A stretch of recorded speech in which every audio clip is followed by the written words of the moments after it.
能够年入7位数以上，并且能够被优质异性倒追的男人，他们身上啊都是有3把刀的。这3刀不伤及他人，只斩向自己。他斩的呢是中年男人的3道执念啊，分别是斩善之无善，斩恶之正恶，斩我之非我。在道教里面呢，这个也叫做斩3尸。善事呢会让人轻视你、冒犯你，所以你条件比女人好那么多，但是他还是依然可能会不重视你啊。恶事呢就是什么？厌恶你，所以你付出了那么多真心，还是会无法突破关系啊。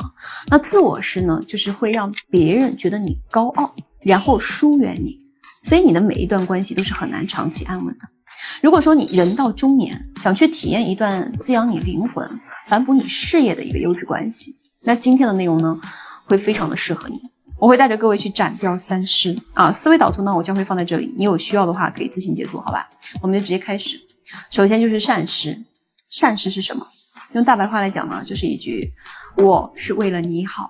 这6个字真的是贯穿了中国男人的一生。小时候父母呢会对他这么去说，对不对啊？长大以后呢，你会对你的朋友、你的下属，甚至你的伴侣，你会去说这句话啊。比如说他的年龄比你小，从事的事业是颜值变现行业，而你呢，你就会跟他讲什么？这行业是吃青春饭的，你不稳当啊，你不如辞了跟我干啊！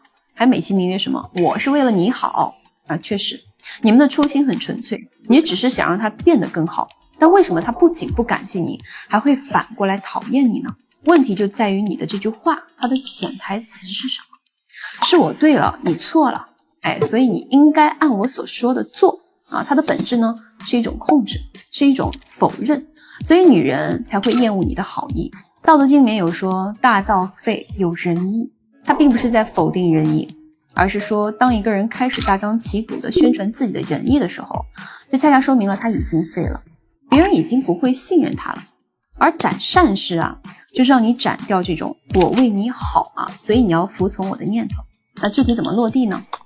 我还是要延续前面那个例子啊，就比如说你喜欢的是这个颜值变现行业的女生，而且你建议她辞职跟你换一种生活方式，那这个时候呢，大部分女生啊，尤其是年龄偏小的女生，她一定是会有所抵触情绪的。她可能会觉得说你是高傲的，觉得你是看不起她的。那像这种情况啊，你就千万不要去解释，哪怕是一句说，反正就是你只需要告诉她，我比你年长了近10岁，这10年的时间我见过很多跟你很像的女孩子啊，只不过她们的结局并不好，所以我给你提供另一条路啊。至于你选不选择这条路呢，愿不愿意走呢，你自己决定啊。如果说你能在这条路上追得上我，甚至说超越我啊，那我不介意你对我是高高在上的，我反而会很开心的仰慕你啊。老子说过上善若水，水往低处流，不是因为它要灌溉万物，而是因为它本身就是这样流的。真正让人幸福的善，从来都是不带目的、没有期待的，它不需要对方感谢，也不需要对方配合，而这种充满松弛感的善意，才不会让对方感到窒息，他也会更愿意待在你的身边，然后感激你、崇拜你、爱你啊。然后呢，就是我们的第2个点了，就是斩恶事啊。网上有很多博主都会告诉你说，斩恶事就是要去克制欲望，但其实啊，在焦哥看来，欲望才是男人最重要的东西。就比如说大部分创业的男人，他为什么能够熬过来？不就是因为想开豪车、住豪宅，想去打那些看不起他的那些人的脸吗？所以对于男人而言，欲望并不可怕，真正可怕的是你的欲望失控。就比如说你喜欢的女生，她最近冷淡了，而你呢，因此焦虑了好几个小时。而再比如说她有几个异性朋友，你就会去乱吃飞醋啊，这种欲望失控之后的状态，就会让你的吸引力大打折扣。而所谓的斩恶事啊，斩的就是这个失控。女生对你冷淡了，你不需要去内耗，也不需要去追问她，你只需要做一件事儿，就是把等她消息的时间拿去多谈一笔单子啊，拿去多看一期财报，或者来多看我一条视频啊，来学人性，来提认知。对一个中年男人来说，你身上那种不断向上成长的能量，就是你最核心的吸引力。那优秀的人自然就会被你吸引过来啊。当你表现出情结已破，事业会真正日上的时候，那个原本对你冷淡的女人，她也会主动来重新亲近你的。毕竟谁不会急于高能量，谁不会急于好生活呢？啊，再比如啊，你喜欢的女生啊，她身边有那么几个异性朋友，而且她还经常拿这个来说事儿啊，哪个朋友长得很帅，哪个朋友很有钱啊，哪个朋友好像正在追她，诸如此类的消息啊。那这个时候你不需要去内耗，也不需要去焦虑，更不需要去跟他吵，你只需要跟他讲什么？如果你只是想借此试探我，那没有必要。我的工作很忙，精力有限，不会浪费在争风吃醋上面。如果你是想要跟我展示你的异性缘很好，那没有必要，我不会干涉你的社交啊。我这个人只看结果，然后再做筛选。一对一的关系我不辜负，不专一的关系呢，我不在乎。看懂了没有？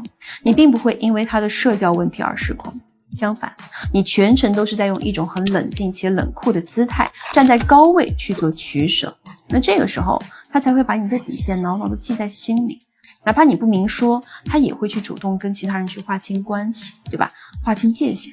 说到底啊，当你斩掉恶师之后呢，你仍然有欲望，但是你不再是欲望的奴隶了。你追求自己想要的，但是不会为了满足欲望去损害别人。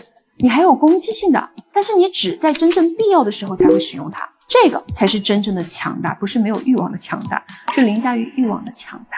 最后呢，就是第3点，攒自我师。自我师是什么呀？就是你从小到大所养成的性格、观点、偏见。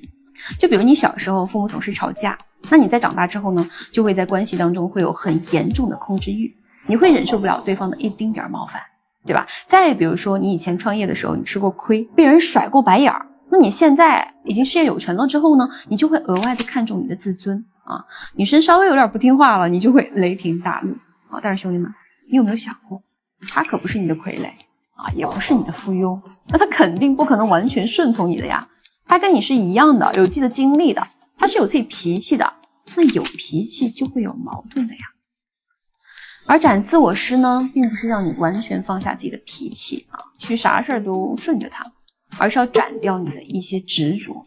比如说，我的条件比他好啊，那他呢就要听我的，对不对啊？再比如说有矛盾，那我就必须要争个输赢啊，面子是不能丢的。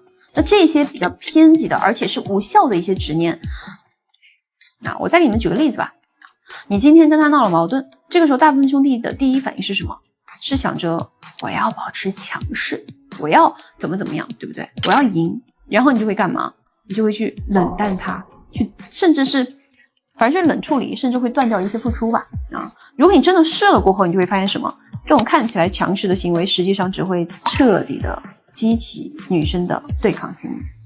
女人想要的不是被压迫，而是被带领。那什么叫做带领啊？你完全可以跟他讲说，任何让我开心的事情，我都愿意为之付出，包括我们之间的关系。我希望我们能够一直维持下去。那这个其实就是在带领，你在带领他成为一个更好的自己，你在带领你们的关系变得更好。这种感觉才是任何女人都无法拒绝的。焦哥不是一直都不讲鸡汤吗？也不搞对立，对不对？兄弟们应该都是知道的。就是因为焦哥希望兄弟们能够跳出无意义的一些情绪快感，去做一些实打实的干嘛？去学人性，去学习如何去带领关系。我希望各位都能够在这个混乱的时代保持学习，保持提升，这样不管是大环境怎么变，你都能够拿到你想要的结果。最后我想说的是什么？很多人理解的斩三失啊，是一个减法，减掉善，减掉欲，减掉自我，最后呢就变成了一个空的人。但这些是完全错误的理解。斩三失是一个提纯的过程，不是把精子扔掉啊，而是把精子里的杂质给它去掉。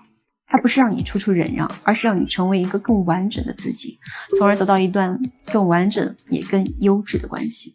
OK， 还是那句话，跟着焦哥要干嘛？学习用人性去带领异性，用实力去主导关系。好，我是焦哥，咱们下期见。